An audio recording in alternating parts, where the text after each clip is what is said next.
Halo semuanya, selamat datang di channel YouTube Digitek Aja. Di video kali ini saya akan membahas tutorial cara menghilangkan noise pada video di Filmora. Sebelum masuk ke tutorialnya, jangan lupa untuk teman-teman subscribe dulu channel YouTube ini dan jangan lupa juga untuk nyalakan tombol loncengnya supaya kalian selalu dapat updatean terbaru dari channel YouTube ini. Oke, kalau gitu langsung saja kita masuk ke tutorialnya. Selain video ini, kalian juga bisa tonton video saya yang lain, yaitu tutorial dasar menggunakan Filmora bagi pemula. Untuk linknya bisa kalian klik di pojok kanan atas. Oke teman-teman, untuk kalian yang punya footage video tapi videonya itu banyak suara bisingnya ya teman-teman di latar belakang, nah maka kalian bisa hilangkan noise-nya atau kebisingannya pakai cara ini. Nah di sini kita buka Filmoranya, lalu kita pilih ukuran videonya ya. Di sini saya pilih yang potret karena untuk video saya pakai potret. Kalau sudah, kita klik new project. Nah setelah itu kita import filenya, kita klik here to import media. Setelah itu kita cari filenya ada di folder mana. Oke, setelah videonya tertambah, kita klik lagi icon plus. Nah, ini sudah berhasil tertambah di Filmora seperti ini ya teman-teman. Ini bisa kalian dengar untuk video saya, suaranya itu masih banyak noise-nya teman-teman. Kita dengarkan ya.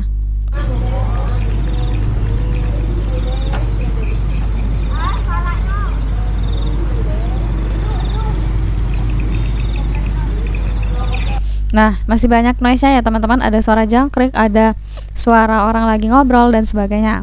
Nah, untuk cara hilangkan noise-nya, caranya itu kita bisa klik audio yang ada di atas.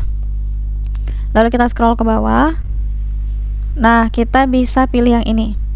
AI Speech Enhancement ini teman-teman. Kita aktifkan. Nah, kalau kita sudah aktifkan AI Speech Enhancement-nya, sekarang coba kita dengarkan. Ini untuk suara jangkriknya udah nggak ada lagi, teman-teman. Nah, hanya terdengar suara orang ngobrol aja ya. Nah, kalau untuk suara jangkrik dan suara bising lainnya itu sudah berhasil diredam, teman-teman. Nah, seperti itu. Atau kita juga bisa pakai one removal ini. Atau supaya lebih hilang lagi, kita bisa aktifkan ini ya, normal denoise. Coba saya pilih yang strong. Coba kita dengarkan. Nah, suara orang ngobrolnya terdengar tapi kecil ya teman-teman, tidak seperti yang awal tadi. Nah, seperti itu. Oke, kalau sudah seperti ini, teman-teman bisa langsung tambahkan musik atau lanjutkan editing. Atau mau langsung disimpan juga boleh teman-teman. Jadi seperti itu caranya menghilangkan noise pada video di Filmora. Sekian dulu tutorial di video kali ini. Semoga tutorial yang saya bagikan bermanfaat dan selamat mencoba.